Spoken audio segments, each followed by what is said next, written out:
Wel, bore da, unwaith yn rhagor, a croeso cynnas i chi yma unwaith yn rhagor i'n gwasanaeth ddydd Sul o Fro Eifionydd.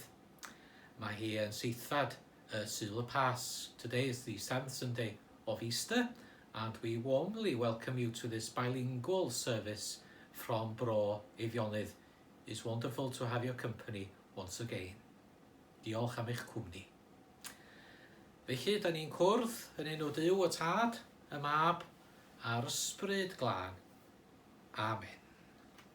A da ni'n gwiro ein pennau mewn ddwy sweddi. We bow our heads in humble prayer.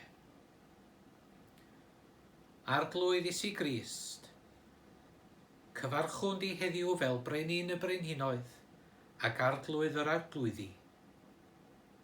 Gyhoeddwn dy fawredd, cydnabyddwn dy awdurdod. Dathlwn dy ddyrchafiad, dathlwn dy fuddigoliaeth. Arglwydd y bywyd, ag o'r ei llygaid i weld ystyr y dydd hwn. Lleda ein golygon, estyn ein dealltwriaeth, ehanga ein gweld, dyfnha ein ffydd. Derbyn ni nawr fel dy ddisgyblion, ysbrydola ni drwy'r Ysbryd Glân, arwain ni yn dy wasanaeth, arfoga ni ar gyfer dy waith, fel y gallwn fyw ei ddogoniant, a dwy'n dy deyrnas yn agosach, gweddiwn hyn yn dy enw. Amen.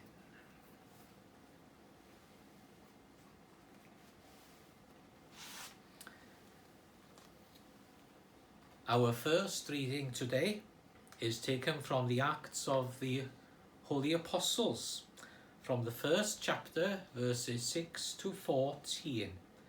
Nawr, darlluniau cyntaf heddiw o'r Acta'r Apostolion Sanctaidd, y benod gyntaf, y 6 adnod i'r 40. So when they had come together, they asked him, Lord, is this the time when you will restore the kingdom to Israel?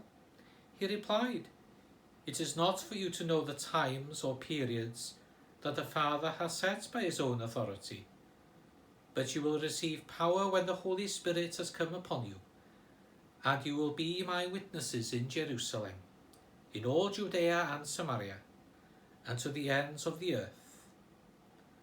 When he had said this, as they were watching, he was lifted up, and a cloud took him out of their sight.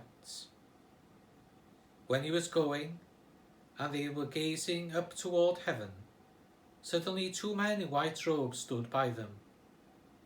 They said, Men of Galilee, why do you stand looking up towards heaven? This Jesus, who was taken up from you into heaven, will come in the same way as you saw him go into heaven. Then they returned to Jerusalem from the mount called Olivet, which is near Jerusalem, a Sabbath's day journey away. When they had entered the city, they went to the room upstairs where they were staying. Peter and John and James and Andrew, Philip and Thomas, Bartholomew and Matthew, James son of Alphaeus, and Simon the Zealot, and Judas the son of James. All these were constantly devoting themselves to prayer, together with certain women, including Mary, the mother of Jesus, as well as his brothers. Hear what the Spirit is saying to the church. Thanks be to God.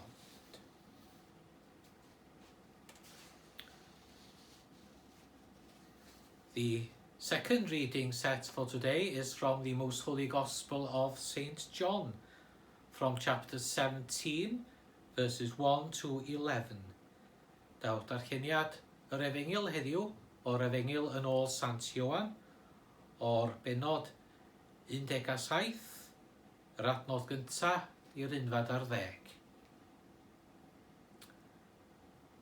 Wedi ddolefaru'r geiriau hyn, cododd Iesu lygaid i'r nef a dywedodd, O dad, yma'r awr wedi dod, gogonedda dy fab, mwyn i'r mab dogoneddu di. Oherwydd rhoddai sydd o ef awdurdod ar bob un, awdurdod i roi bywyd tragwyddol i bawb, rwyt ti wedi rhoi iddo ef. A hyn yw'r bywyd tragwyddol, dadnabod i yr unig wir Dduw, a'r hwn anfonaist, Iesu Grist. Rwy fi wedi dogoneddu ar y ddaear trwy orffen y gwaith a roddais dim i wneud. Yn awr o dad, gogonedda di fy fi ger dy fron dy hun, a'r gogoniant oedd i mi ger dy fron cyn bod y byd. Rwy wedi amlygu dy enw i'r rhai a roddais dim i allan o'r byd. Eiddo ti oeddent, ac fe rhoddais dim i mi. Ymaent wedi cadw dy air di. Ymaent yn gwybod yn awr, mae oddi wrth i'r ti, y mae pob peth a roddais di mi. Oherwydd rwy wedi rhoi iddynt hwy, y geiriau roddais ti mi, a chwythau wedi derbyn. A chanfod mewn gwirionedd, mae oddi wrth i ti y deithyn, a chredu mae ti am hanfono ddi.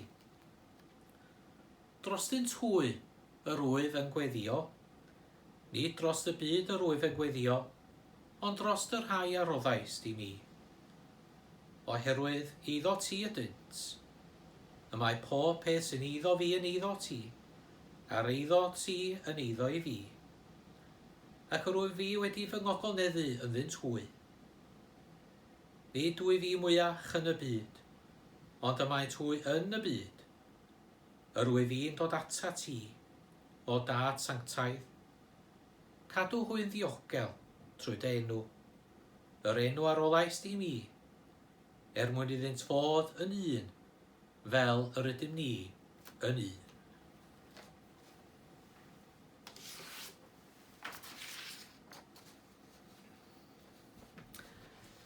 Ac felly bod i minnau siarad yn enw Duw y Drindod Sanctaidd, Duw y Tad, y Mab, a'r Ysbryd Glân. Amen. Yn aml iawn fyddai yn meddwl mai Actau'r Apostolion Sanctaidd yw'r un o'r llyfrau ysgrythurol mwyaf pwysig i'r Eglwys gyfoes.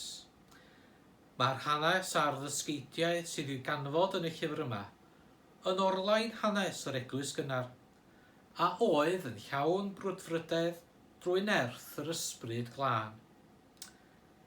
Felly fe dylai fod yn lyfr ysbrydoledig i bob Cristion. Llyfr sydd yn gosod ac yn dangos patrwm i waith yr Ysbryd Glân. Yn rhy aml efallai, yr ydym yn dirna'r gwaith yr Ysbryd Glân efallai mewn ystyr bach yn chwim-chwam. Ond yn draw wahanol i'r gwrthyneb, y mae patrwm i fywyd y Cristion. Mae yna batrwm i waith rasysol Duw. Meddyliwch am funud bach am y patrwm yma Iesu Grist yn ei roed i ni yn y gwynfydau. Meddyliwch am y patrwm yr oedd Sant Paul yn ei roed i wrandawyr yng Nghorinth. A gallwch chi weld hynna yn pennod 13 o'r llythyr hwnnw, sydd yn sôn am gariad ac am natur cariad Duw. Os oes un peth yr wyf fi yn ei chael i yn anodd i wneud mewn bywyd, hwnnw ydy disgwyl. Disgwyl am ryw alwad ffôn, disgwyl am ryw lythyr drwy'r post, disgwyl am barsal, disgwyl am fwyd. A dwi'n ffeindio'n anodd i ddisgwyl am fwyd pan dwi'n hannar llwgu. Disgwyl i oliadau traffig newid, na chi bethau diflas. Profiadau diflas i mi ac i lawer un ohonoch, dwi'n siŵr, a dwi'n siŵr y bod chi'n gallu uniaethu a be dwi wedi sôn am yn barod. Faint o weithiau dwi wedi clywed pobl yn dweud wrtha fi, ni allai aros i mewn drwy dydd, i wytsiad i'r peiriant golchi newydd gael ei ddilifro. A bob un ohono ni wedi defnyddio y geiriau hynny rhyw ben. Anodd ydy disgwyl. Ond tybed, ydy o yn anodd a bod tro yn ddiflas. Mae yna agweddau bositif i ddisgwyl. Meddyliwch am gwpl ifanc sydd yn disgwyl a fabi bach newydd i ddod i'r teulu. Mae'r disgwyl hwnnw yn amser cyffroes a llawn disgwyliad ysbrydol. Mae o'n gyfnod lle mae rhywun yn edrych ymlaen i lawenydd un bach newydd yn dod i deulu. Meddyliwch am ddisgwyliad cael mynd am wyliau cyffroes a gweld llefydd anhygoel yn ein byd, llefydd hanesyddol dros ben. Disgwyl gyda brwdfrydedd a chyffro. Di disgwyl i bob tro yn rhywbeth diflas. Yn llyfr yr Apostolion Sanctaidd heddiw, yr ydym ni'n cael darlun o bobl pwysig a oedd yn mywyd Iesu Grist. Y pobl hynny oedd y disgyblion, yr apostolion, merched Galilea, Mair ei fam a brodyr yr Iesu, yn cynnwys Iago a oedd i gymeryd rhan amlwg iawn y mywyd yr eglwys fore yn Jerusalem. Thus far, I have endeavoured to give a negative and a positive outlook on waiting. In the reading from the Acts of the Holy Apostles, we have an image of people waiting, those being the disciples who Jesus had chosen, the women of Galilee, and Mary, the mother of Jesus, alongside his brothers. And of course, James is one of his brothers, who took a vital part and an important part in the early life of the church in Jerusalem. Yet, if we look closely and we delve ever deeply into this reading from Acts, we see that they are not three distinct groups. They are made one in the upper room, because they all, as one, await the promise of Jesus. It is a waiting that brings continuity between the life of Jesus and the life of the early church gathered in the upper room. In this waiting, they bring all their experiences. The disciples were chosen by Jesus and were with him from the beginning of his ministry. The women of Galilee were the first ones to see and experience the risen Jesus. And Mary was the first to receive God's message, and along with Joseph were formative in the early years of Jesus' life. Therefore the apostles, the women of Galilee, Mary his mother, and his brothers bring the gospel in its entirety into the beginning of the early church. All their experiences are brought to that one place in the upper room. However, even in the upper room, there is waiting and longing for the promise of Jesus. They are there because of Jesus. This is the point. They're not there because they've got lost along the road or there isn't a place for them to rest. They are there because of Jesus. They are a community gathered around a promise. They are not wasting or passing time as maybe we feel when we are in traffic lights, in a line of cars. They are there expectant of what Jesus had promised them.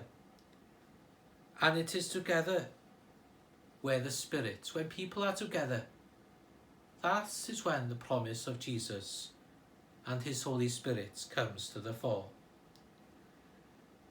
As we await Pentecost, we are challenged to wait together around the promise of Jesus, a promise which taught and continues to teach that God wants to reach us.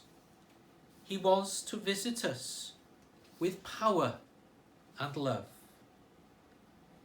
May God give us the gift of patience in order that we may wait together patiently for the promise of Jesus, that he would come from on high to fill our hearts with his Holy Spirit. Amen.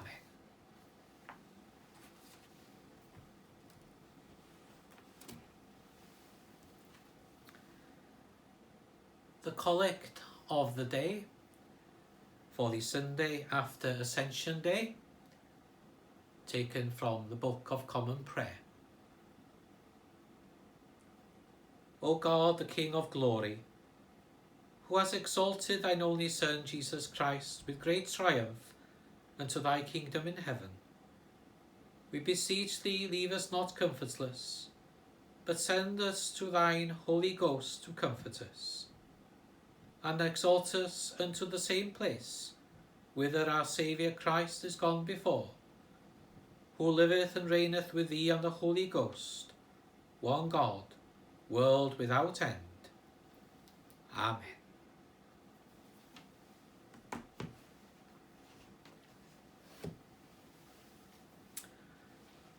We turn now for a time of prayer. Gadewch i ni wiro ein pennau mewn gweddi.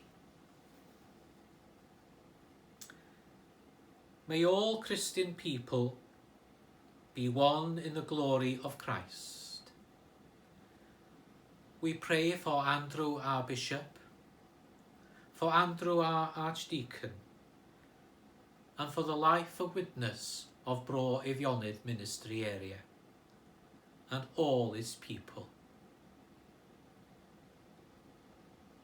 We pray also for our Christian brothers and sisters in the local chapels and in the Roman Catholic Church, that we may be one around the promise of Jesus. Increase the power of preaching, that your church may make the faith known to all nations. Lord, hear us. Lord, graciously hear us. Draw the races and nations of the world to better understanding. We continue to pray for those areas of our world where conflict still remain. We pray for the people of Jerusalem. We pray for the people of Syria. We pray for the people of the Yemen.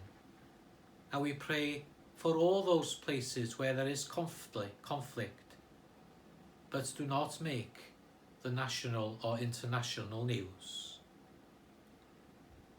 Break down the barriers of hostility and ignorance that hold your children apart. Lord, hear us. Lord, graciously hear us. Make us bearers of your word to those among whom we live. We pray that we might show Christian concern and compassion to all whom we live with and to all our neighbours. May we be sensitive to discern and put right the misunderstandings that cause division. Lord, hear us. Lord, graciously hear us. Comfort and relieve those who suffer for their faith. We pray for Christians throughout the world who are persecuted. And we pray especially for Christians in the Middle East. Protect your chosen ones who are rejected by the world. Lord, hear us. Lord, graciously hear us. Grant to the departed the eternal life, in which is true knowledge of God in Christ. We pray for all those who have passed away in recent weeks. We pray for all those who are in deep mourning.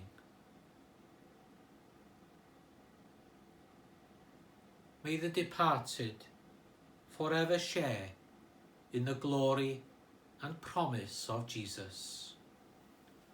Lord, hear us. Lord, graciously hear us. And we bow our heads as we pray together the Lord's Prayer, Gweddi'r Arglwydd. Ein tad, yr hwnnwyd sy'n y nefoedd, sant eiddiar dy enw, deled y deyrnas, gwneler dewyllus, megis yn y nef, felliar y ddeiar hefyd. Dyroi ni heddiw ein bara benyddiol, a maddau ni ein dyledion, fel y maddiw ni'na ein dyledwyr. Ac nac arwain ni brofedigaeth, iddi'r gwared ni'r rhag drwg, canys eiddo ti o'r deyrnas a'r gallu a'r gogoniant, yn oes oesoedd.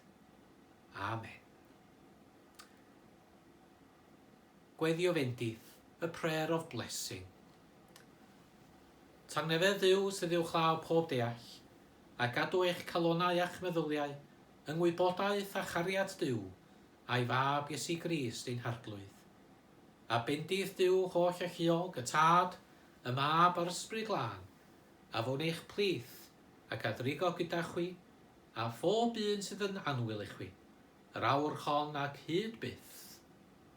Amen. Awn ymaith mewn tangnefedd, let us go forth in peace, in the name of Christ. Amen. Thank you very much for your prayerful company. Byddwch ar eich bendith.